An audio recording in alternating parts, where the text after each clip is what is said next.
গণপ্রজাতন্ত্রী বাংলাদেশের সংবিধানের 56 অনুচ্ছেদের 3 দফা অনুযায়ী মহামান্য রাষ্ট্রপতি শেখ হাসিনাকে গণপ্রজাতন্ত্রী বাংলাদেশ সরকারের প্রধানমন্ত্রী পদে নিয়োগ দান করেছেন।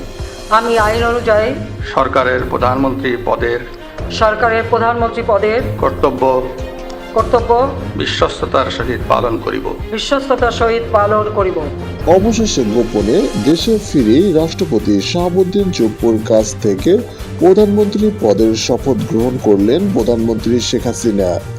ইতিমধ্যেই প্রধান উপদেষ্টা দেশে না থাকায় এই সুযোগে ভারত থেকে দেশে ফিরেই আবারও প্রধানমন্ত্রী পদ গ্রহণ করলেন শেখ হাসিনা। এর আগে বিভিন্ন রাজনৈতিক বিশ্লেষকরা মনে করেছিলেন রাষ্ট্রপতি শাহাবুদ্দিন চুপ্পুর গোপন ষড়যন্ত্রেই দেশে ফেরানো হচ্ছে প্রধানমন্ত্রী শেখ হাসিনাকে। তারই এই বাস্তব প্রতিফলনের মাধ্যমে আবারও ক্ষমতা ফিরে পাচ্ছেন আওয়ামী লীগের সভানেত্রী শেখ হাসিনা। ইতিমধ্যেই শপথ গ্রহণ সম্পন্ন হয়েছে বলে জানান রাষ্ট্রপতির কার্যালয়। রাষ্ট্রপতির বিশেষ সচিব জানান, ইতিমধ্যেই অন্তর্বর্তীকালীন প্রধান উপদেষ্টা ডক্টর ইউনূসকে বহিষ্কৃত করেছেন রাষ্ট্রপতি। অবশেষে শপথ গ্রহণের মাধ্যমে আবারও ক্ষমতা ফিরে পেল আওয়ামী লীগের সভানেত্রী শেখ হাসিনা।